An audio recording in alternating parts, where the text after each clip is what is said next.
And if you are watching this live, somebody please give Don his shoes back to the wrong. I don't want those shoes anymore.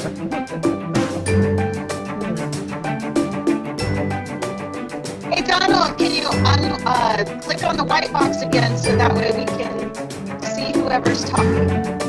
Whoever Yeah. I'll go. And you're gargling.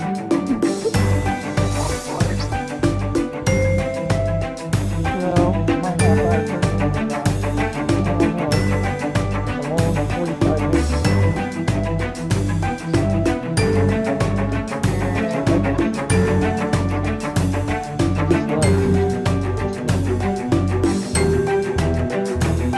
Oh man,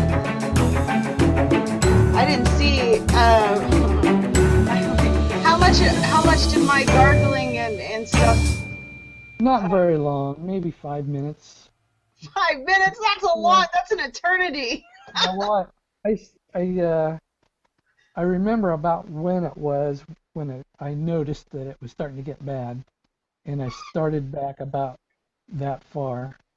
So it was a pretty good spot to start because we were just starting a new verse. So I just started that verse over. I guess I'll find out when We'll find out. Yeah. I'm like, yeah. Why? I Because was trying to make it 30 minutes or less, and I'm sure that I went longer than that. But That was good, Don. I really liked that. thank you. It was so clear and it was so calming and I don't know, it was just really cool the way you presented it. he's Good. smooth, isn't he? I'm going to start calling him smooth.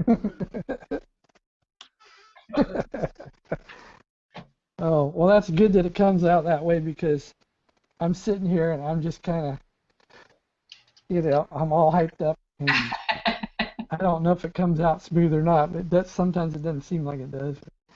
I'm glad it does.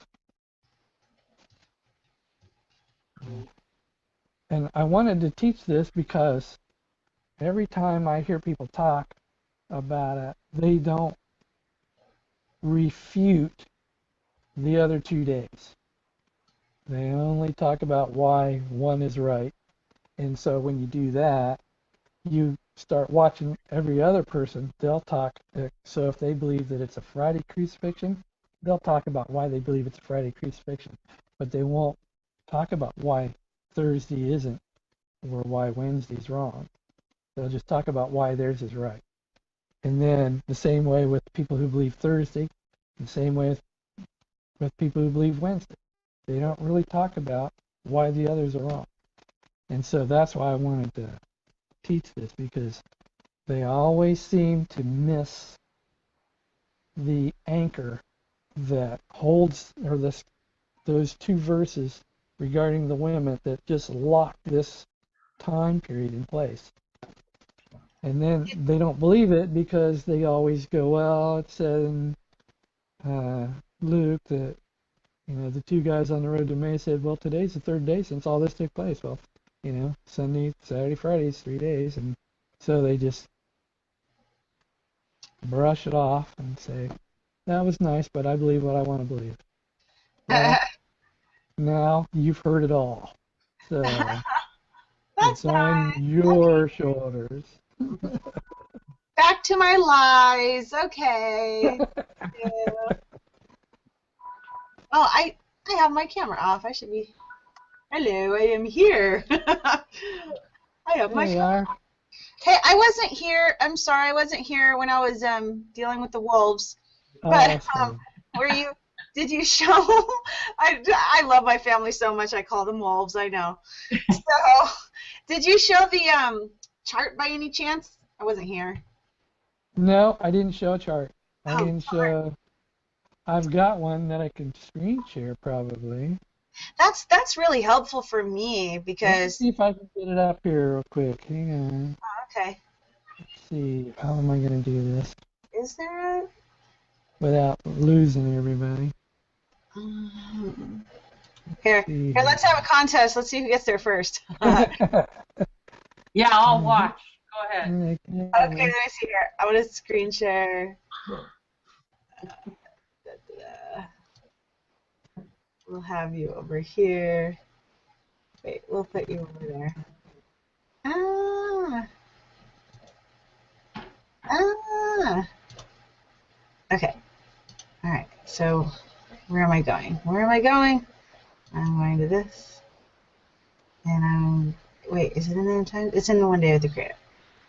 Then, where do I go next? Oh, I have so many things. I'm gonna get there faster than you. I gotta rotate Ah! clockwise. Yeah. Wait, where is it? Look, I'm on here somewhere. Wait. I'm up. I'm up. I'm up. Ah, there you I go. win.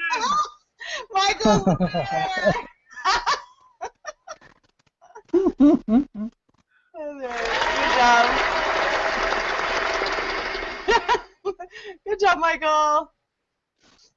Oh, shoot. It is a beautiful chart too. I mean, it really did simplicity, but to iterate.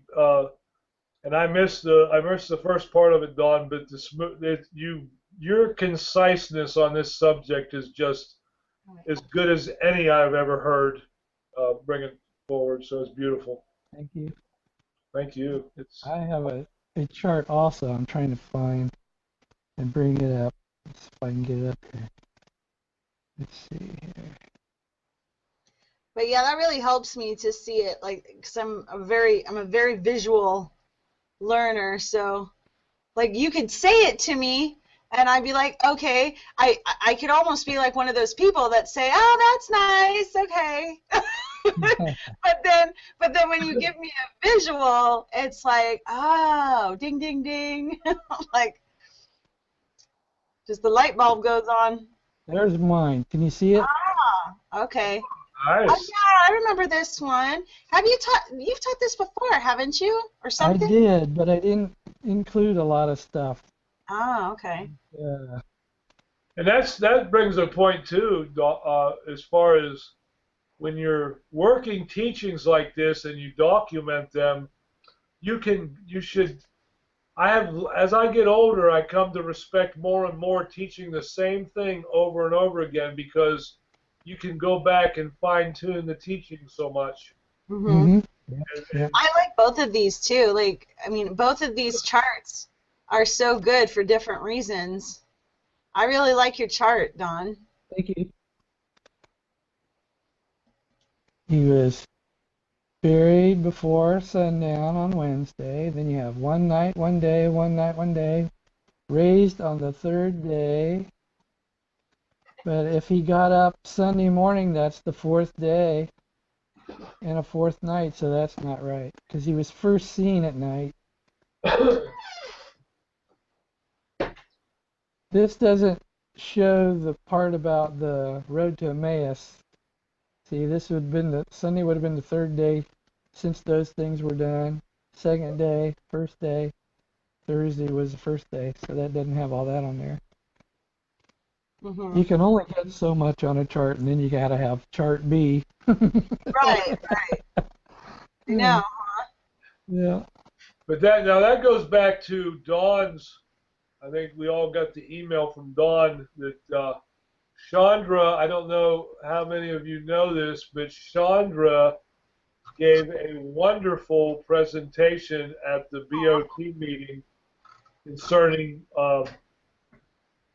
the deal about the length, showing how the viewership on YouTube is directly related to the length of the videos.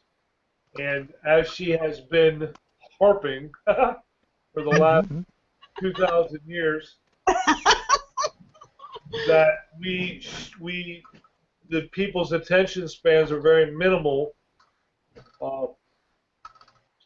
She proved it. I mean, she documented it, she proved it, and so one of Dawn Chamberlain. Has anybody talked to Dawn?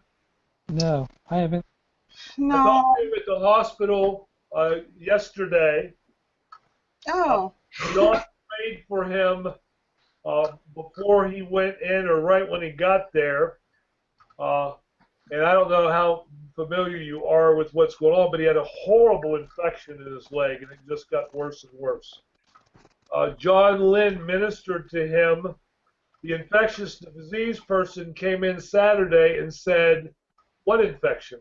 There's not any infection." Cool. So they continued. I lied. No, I felt the same way, Dawn. I got chill bumps up and down my spine. Dawn said he cracked up laughing. He was really trusting the Lord when John was ministering to him. He cracked up laughing because in John's prayer was that the infection was obliterated, gone. There wouldn't be no sign of it. And they literally couldn't find it. So they continued with the test, and they continued to treat him on what they had planned to do. And he was scheduled to come home today. Now, whether he made that, I haven't followed up. I've had a rather packed day, but he was scheduled to come home today, and I assured him between us we'd figure out how to get the thing going. And thank you very much, Chandra, for bailing my dumb idea that. Well, we had a good time figuring it out. Yeah. I knew a phone call wasn't going to do it, but Half the fun to a puzzle is to figure the puzzle out. we made it. Yep. So So it took us almost an hour, but we got it going. It was very high spirited.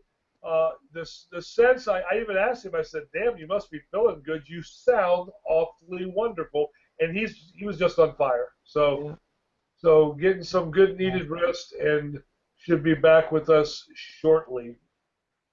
Cool. Cool. That is so cool. That is very good. Totally cool. I'll give him a call tomorrow. Yeah. We're kind of busy over here. Josh is getting married Saturday, which is our 26-year-old son. And he's marrying a girl that I like better than I like him. So, Aw. I can see that. You know. we've known her since she was a little baby, so we've known her. So we're very excited. We're got a lot of people coming in for the wedding, and we're all hyped up. Cool. When's the wedding? Saturday the 5th. Yeah, Saturday the 5th. Oh, this weekend.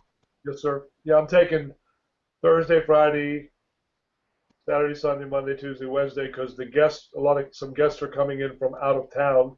So I rented a house down by the beach for them all to stay at and have a good time. Nice. So we're Nice. looking forward to it.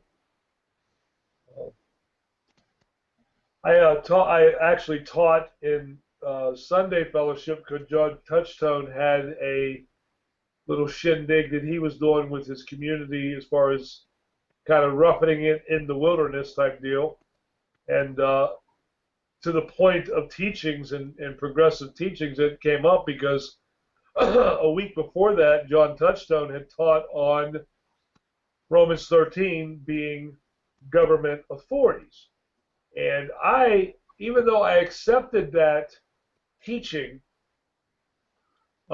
because people I trusted said, "Hey, this is what it is," I looked at it and read over it, so that makes sense to me, and it sounded good. I never actually studied it. I never, and then John's teaching 2 weeks ago blew me away because it was really the first teaching I've ever heard on Romans 13 to prove the point.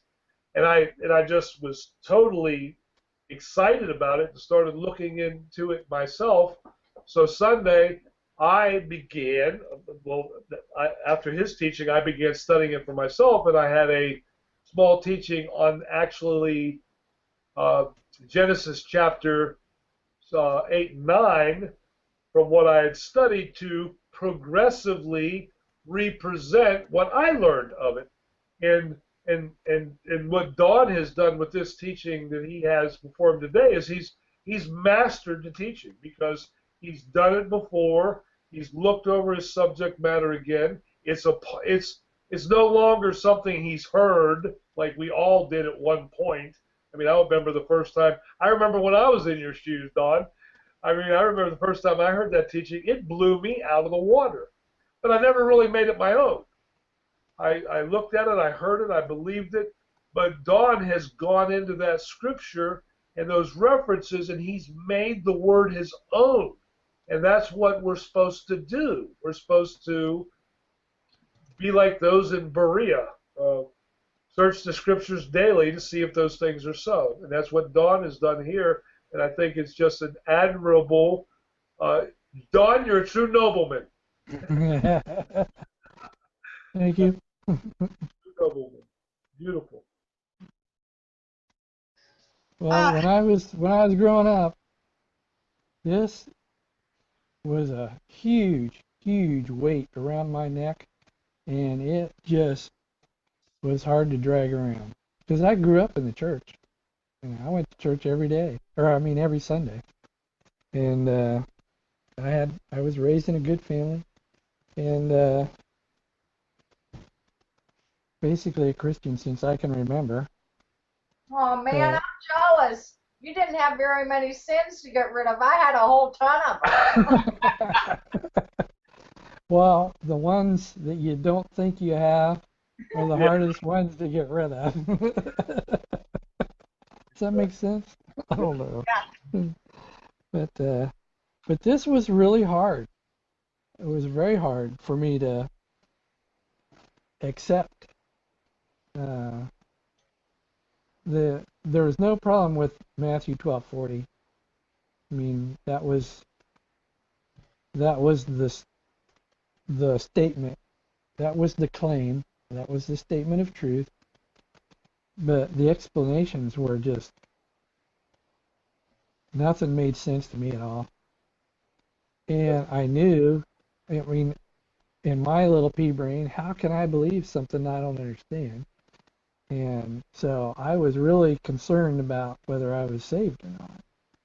And I accepted it as true, but I couldn't go any farther than that. So when I heard this all laid out, it was a breath of fresh air.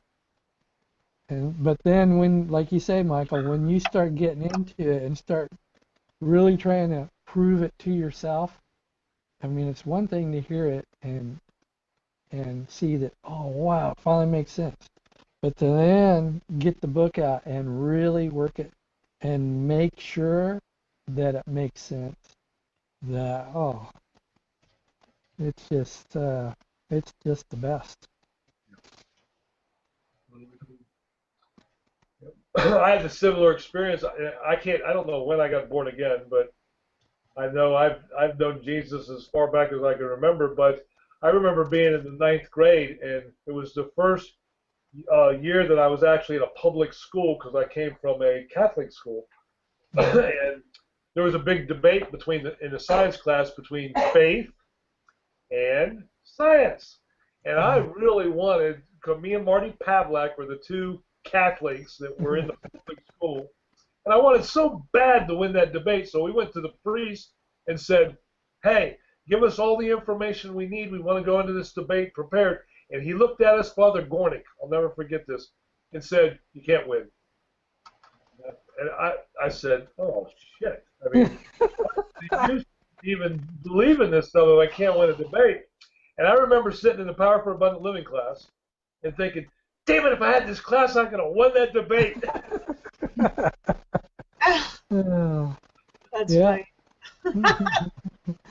That's good. I don't know how many people I've witnessed to, and especially right after the class, and this, the four crucified, and this whole part of the class is so cool, and you always want to run out and tell everybody about it the first time first chance you get. I had so many people say, "What difference does it make?" Mm-hmm. Mm-hmm. They just couldn't see the importance of the accuracy of the word. They're so, just lost in the religion. And, well, my minister says this or my priest says that, so that's what I believe. Mm-hmm. They just don't understand. Yeah. Like trying to say, I want to have a relationship with somebody I don't want to get to know. If I want to really have a relationship with God, I want to get to know that what he put in that book is real. Mm-hmm. Right? I think it's funny, like my stepmom, and I'm sure she wouldn't mind me outing her right now to the whole world. No, I mean she's fine. I mean, I just think it's funny that like, and I won't name names of the pastor or anything, but her pastor had said to, like, he was like putting down Joyce Myers one sermon morning, and he was pretty much saying how erroneous her teachings are, and so if you have anything on Joyce Myers, just throw it out, just throw it away. And so she just did, like, all these things that she had on Joyce Myers, she just threw it away because that's what her pastor said. Now here's the kicker, okay? Well, first of all, I had a problem with that anyways because Okay, you're gargling. I want to hear the kicker. okay. You're gargling.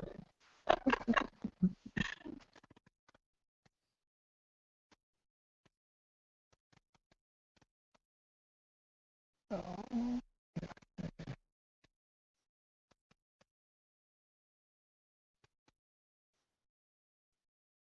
She's frozen in She time. frozen. Oh no. Where's the kicker when you need it? Don't kick her. What a kicker! What a kicker! Oh, she'll get back in. You Yeah. lost Alan too, I guess, huh? Yeah, he dropped away. There she dropped away. She'll find her way back. She's just a lost sheep right now. Oh, shoot. We'll search and search for her. Right. All right. So, what's the agenda for next Monday? Good question. Not sure. No commitments with you. My wife just told me no commitments because she saw that expression on my face. We've got guests in town. I am Yeah. anxious to make an attempt at a 10-minute teaching. Yeah. You already gave one just now. Yeah, right. Hey, my teaching was pretty good Tuesday, huh? Yeah. What was it? I didn't go too long Sunday, did I? I can't remember now. I was into it. Did you hear it, Monica? Yeah, I was there. It was Was a good. it good? Uh-huh. Okay, I had the baby, so I didn't get to come in and listen. Yeah, it was scary in that other room. I was glad to be in here with y'all. There she is. She's back. They're scary. Okay, what's the kicker? Kicker, we're all going crazy over here. Where's the kicker? Okay. Well, like, now you just hyped it all up. Now it's like you're gonna be like, oh, what? I went crazy for that. Okay. So yeah, the crazy. Okay, so the kicker is, I mean, like this person that she just totally, just did what he said. She ended up losing all respect for him because he had an affair with another woman in that church. So I mean, like, lo and behold, this man that she put on a pedestal and did everything he said, and now he just totally defamed himself and had an affair and ended up, relieving himself from the church and everything like that. And she's just she was just mortified pretty much, totally lost all respect for him or whatever.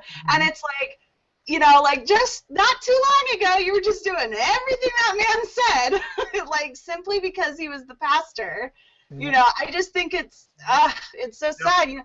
And those Joyce Myers teachings, I'm sorry, but I mean, I know that she doesn't teach everything right or whatever, but it's like, but she has a lot of good practical teachings. I love her. Has a ministry toward people that are in a certain place, and she uses her Christian ministry to minister to them, and she helps them.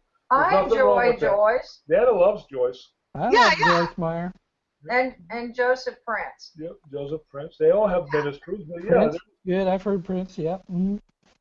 Yep. Yeah, and it's so it's sad that it's like, there could have been a blessing there that she missed out on, all because somebody just said, throw it out. She teaches something wrong. That happens a lot when people abuse authorities. And the first time that I was taking the class, that's one of the biggest things that stood out to me, is to follow God and not man. Mm-hmm. And that was like huge. So because it was right at the end of Dr. Werwell's life when I took the class in '85. And I saw so many people get hurt. And most of their hurt was because they were following the man. Mm-hmm. It really was. And Only one man gets the pedestal in this administration, or any other. Yep. His name is Jesus. Amen. you know, so that was one of the things I was trying to explain when we got back from the elders weekend, because I was surrounded by very intelligent human beings. And they were just Bob and John and Franco and Marco, and I mean, they were just people. I mean, beautiful believers. There was no puffiness. Matter of fact, a couple of them were probably the meekest people I've ever met, ever. Just absolutely just wanting to learn and to grow and to help. Mm-hmm. Yeah. I don't know if I was confronted on the matter as far as throwing out Joyce Meyer's teaching. I think I just said this to my stepmom, but like I told her, I was just like, well, you know, if I'm supposed to throw out anything I have on Joyce Myers because she taught something wrong, I guess I'm going to throw out all the stuff that you gave me from your pastor, because I think there's some things from your pastor that are wrong. So should I just not listen to him anymore? And Mm-hmm. you know, she kind of didn't say anything at that moment, but you know, I think she gets the gist now too, because anytime she's loving enough at least to like I have a relationship with her where there's no bad blood, you know, there's no bad feelings if I talk about something that maybe, you know, she doesn't understand how I believe yet or whatever. But she's not a hater, you know what I mean? She's not going to be mean. So I can say stuff like that and know that she's not going to be mad at me. Because she knows I love her, and she knows I mean well, and she knows I'm trying my best and stuff like that. So yeah, but it did make her quiet. You know, there's a manifestation of the Spirit that I think we don't, it's called discerning, and I think it's a lot more because, like you said, Joyce Myers, we know Joyce Myers doesn't teach everything, right? Well, I know that nobody teaches everything, right? I think this ministry has a phenomenal amount of truth from God's Word compared to other ministries, and that's why I'm here. But even the devil doesn't always go straight to a whole lie. I mean, he gets you there sooner or later, like thou shalt not surely die, but he gets you there through partial truths. And any Christian that has the Spirit of Christ within them, they have that nature in them, and sometimes you have to discern from what you hear and rightly dividing the error from the truth, and no matter who it says. I mean, I go back to listen to some of my teachings that have been recorded, and I want to bite my tongue right out of my head because I said something that I know was wrong, or listening to an older teaching or reading a note that I wrote 10 years ago and thinking, God, how could I have even thought that? Or how could I have missed that in the Word? So we all have the ability to discern good and evil and to separate it, and we're supposed to take and cling, shun the evil and cling to the good, right? I mean, that's the nature that we're supposed to strive for. That's part of the renewed mind. Actually seeing that, whether you're watching a Joseph Prince or a John Lynn or a Joyce Myers, or you take the word that they speak and you have the ability to discern from what you understand and know, and to question, and to think about, and to dwell on more. So I think... Well, that's one of the beautiful things about the Word of God is, as you grow, God, I believe, shows you different things as you grow. It's a progressive revelation. Yeah. The theme of my life. Well, The usually progressive- oh, sorry. Theme of everyone. I was going to say a progressive revelation works in every field of study. Yes. It doesn't work just in the Bible. It works in math. Works in Yes. science. You Yeah. turn it into a flower. Where's Alan? He's I don't know. jumped. He dropped off a little while ago. I haven't seen him. He's been kind of quiet lately. Yeah. But yeah, those shows, Joyce Myers and stuff like that. When I watch them, like usually when I listen to a teaching that is from another ministry that I know has like a lot of stuff doctrinally in it that I don't agree with, usually you would think I have to do that whole discerning thing and stuff like that. But sometimes I do just want to listen to a teaching and relax for once. Like, I mean, I'm not saying I want to blindly listen and follow, but I do sometimes want to just relax and enjoy the teaching. And so most of the time, thankfully, at least in those morning shows or Joyce Myers stuff, she's at least not teaching on a subject that I have to put my guard up so much on. Like, if she's just talking about stop complaining or no excuses or, practical stuff, like I get to relax and just enjoy her teaching and laugh at whatever she's saying. Very right, man. Like, oh, what is she going to say that's wrong? Oh, and I didn't mean that. And I'll share. I mean, I have a 45-minute drive to work every morning, and I listen to Christian talk shows, which there's usually at 5 o'clock in the morning. There's some of the craziest teachers you've ever heard of in your life on the dial. But you know what? Yeah. There's not one of them that I don't listen to that I don't hear something and think, oh, I need to check that out, because that it spawns the. I don't want to put it like it's like I'm seeing the bad in them.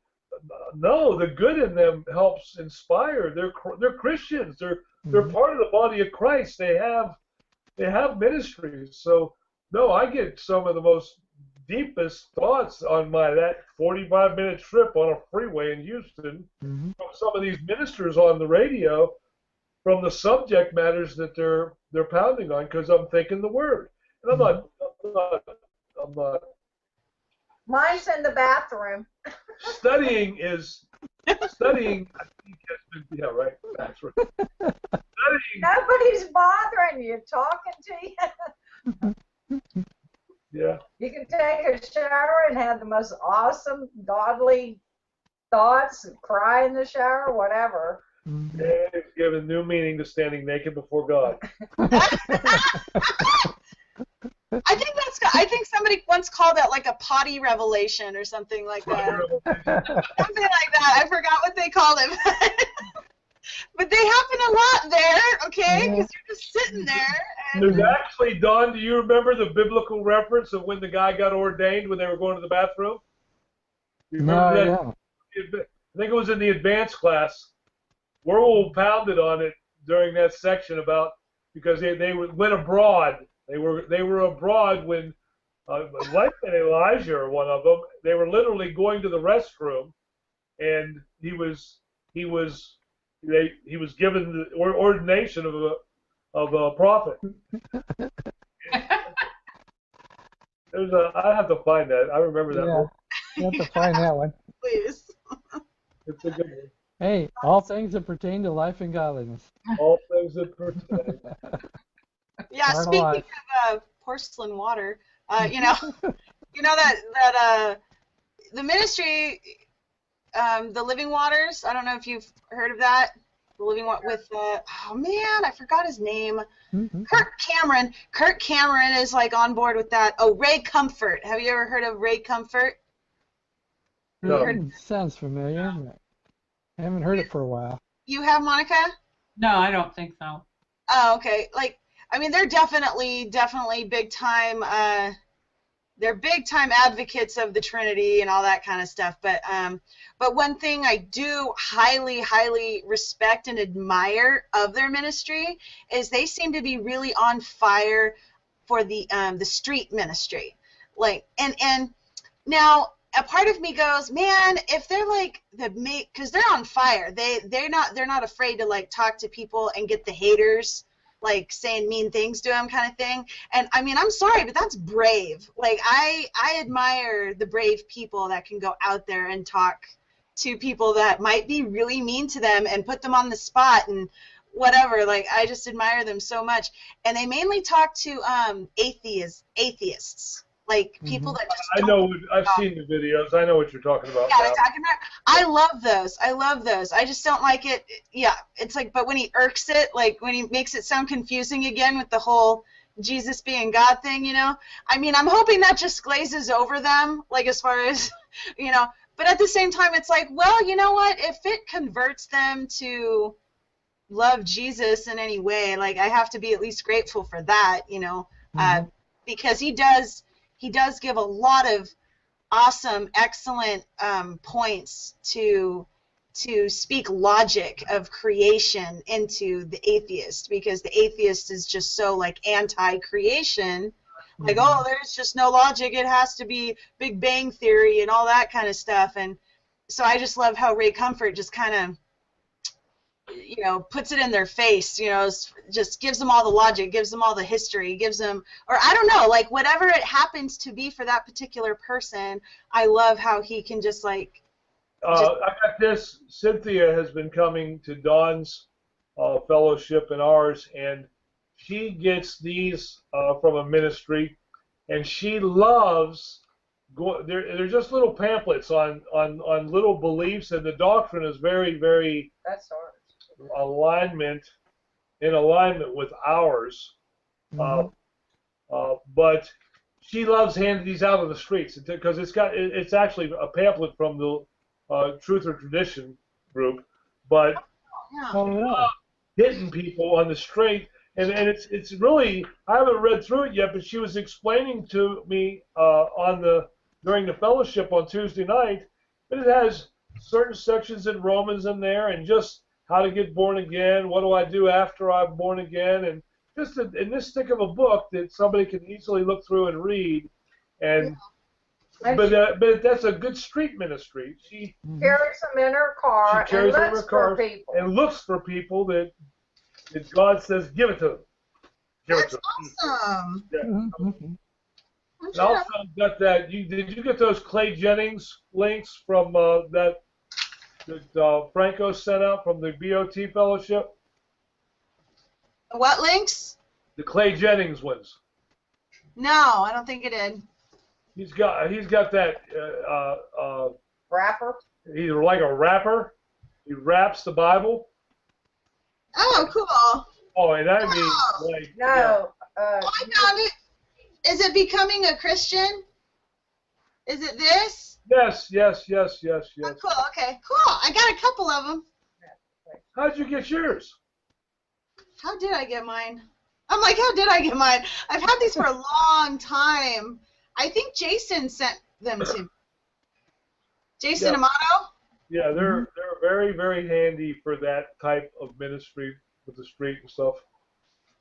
And they're very nice, too. I mean, it's really... She gives them to the homeless people. Yeah, she gives them to the homeless people. She says, silver and gold have I none, but this I have to give to you. Aw, that's awesome. Nice. Yeah, beautiful. I want a pamphlet, but you know what? Here's the thing. I want a little pamphlet like this.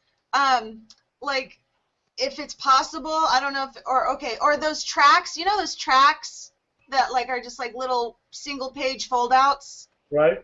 You know those things? I want one of those that have like an explanation to one of the Trinity verses or something. Like, or I mean like I want one of those that would maybe give an explanation to like a few Trinity verses or what have you, whatever might be more practical. But I want something like that, like to carry on me. At least the, I mean, yeah, One God, One Lord covers the 100, but we all know that there's certain scriptures of that 100 that get thrown out more, you know, than other ones do. So obviously John 1:1, John 1:14, and what Matthew, was it Matthew 28 something? What was it?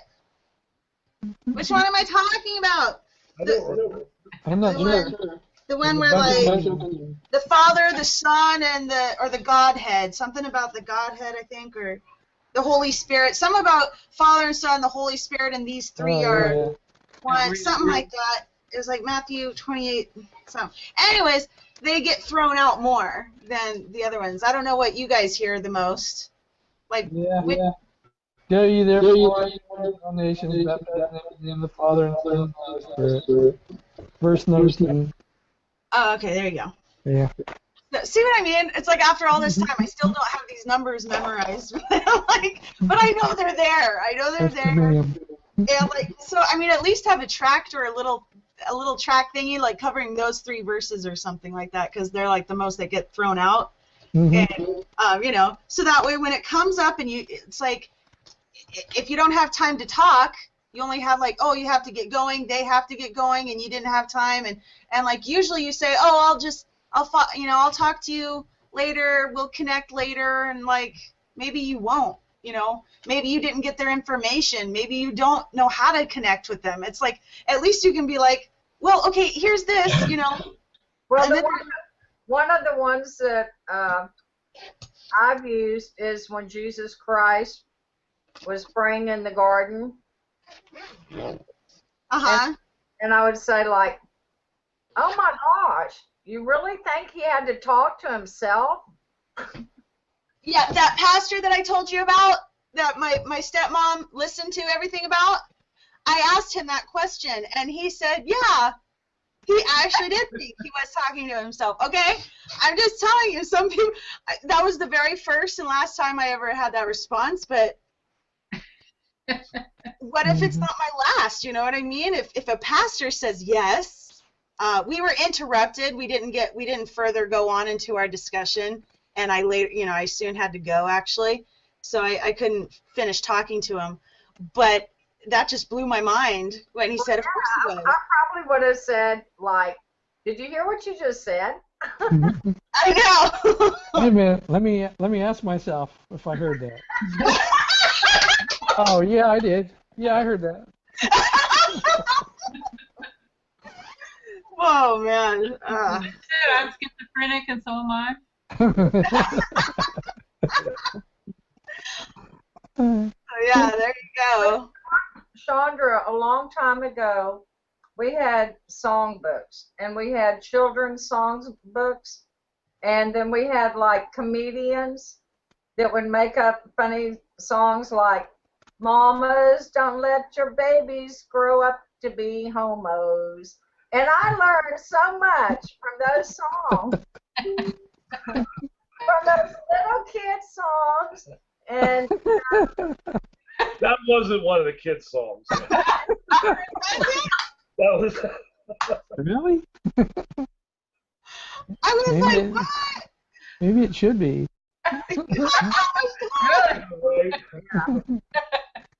Oh my goodness. You know, I think homosexuals, now that we're on that topic, Oh no. I think homosexuals hate us more. I mean, actually, we don't hate them at all, but, it's so sad that they think that we hate them, but it's like, but from what I've noticed and how I've been treated like they hate me. Like, I didn't even treat them badly at all or say anything bad to them, but they'll just be automatically upset and mad and hateful towards me if they know I believe that their act is a sin. yeah, but that's their condemnation, because in their heart, when they act like that, I really believe that they know that what they're doing is against God.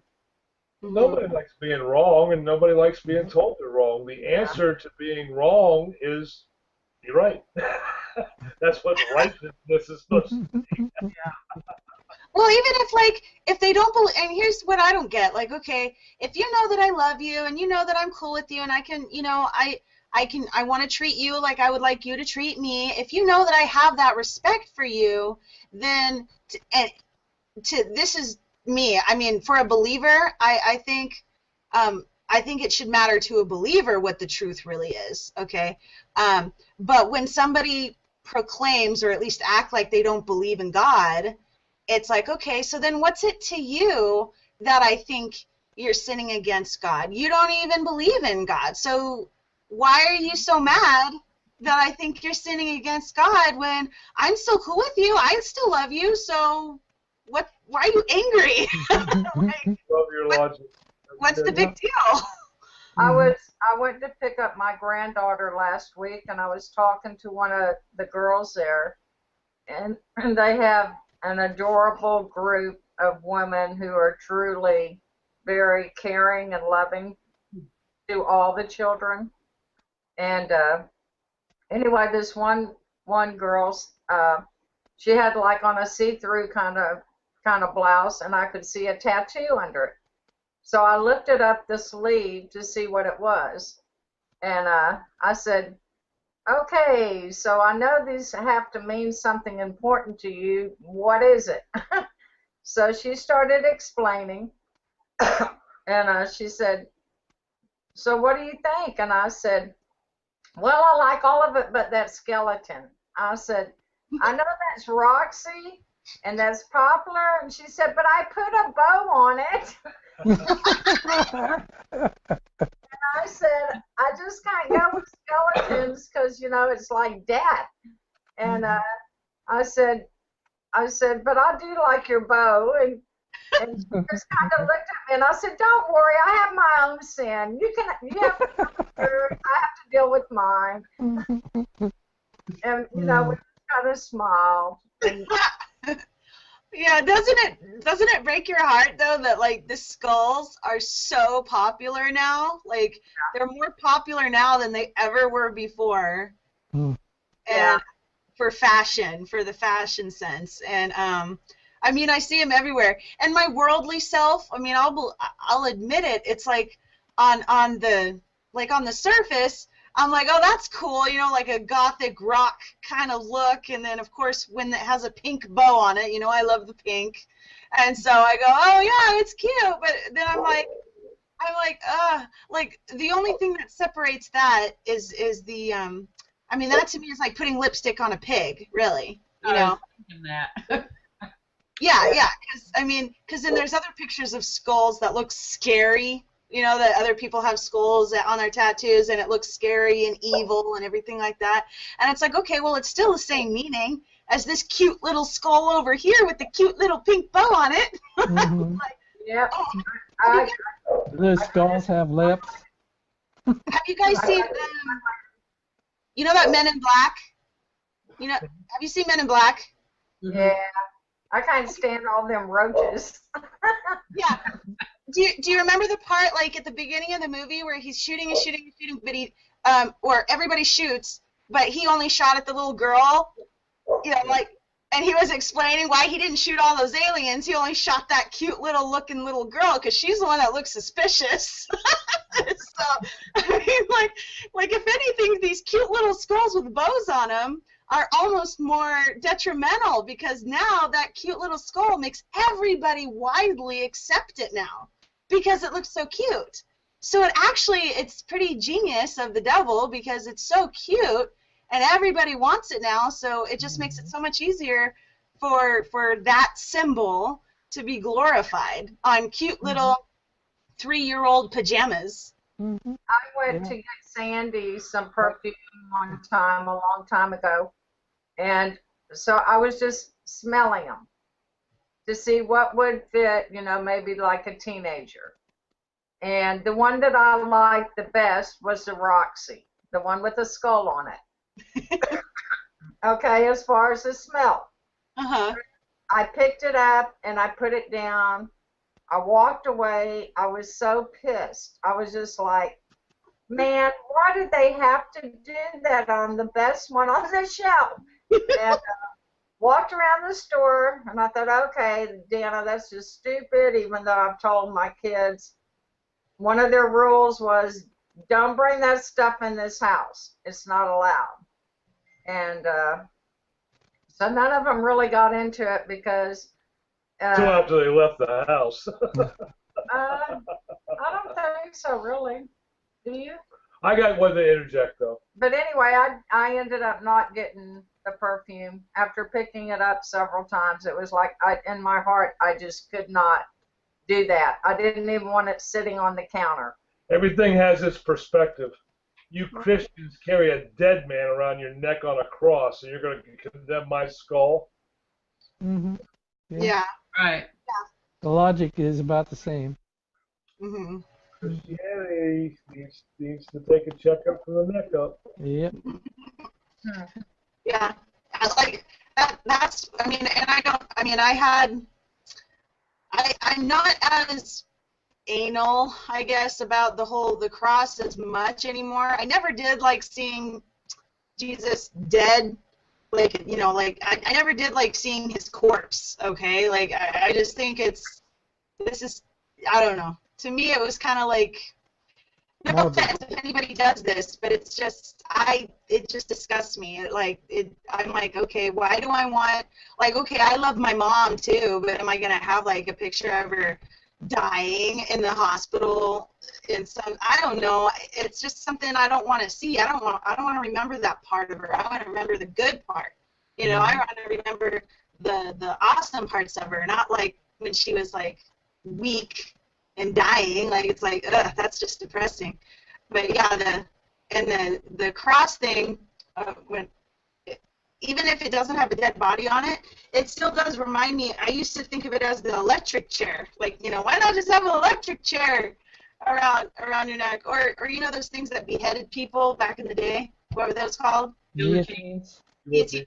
Yeah, it's like, oh, just have a guillotine, you know, like something that resembles what people died in front of a whole bunch of people, you know, crucifixion, I guess. But at the same time, yeah, it's perspective, I guess, you know, if that's what you like to have to remember, that's cool, I guess. I just don't like it.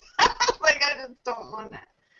So I guess I get depressed easily. I don't know. Is it just me?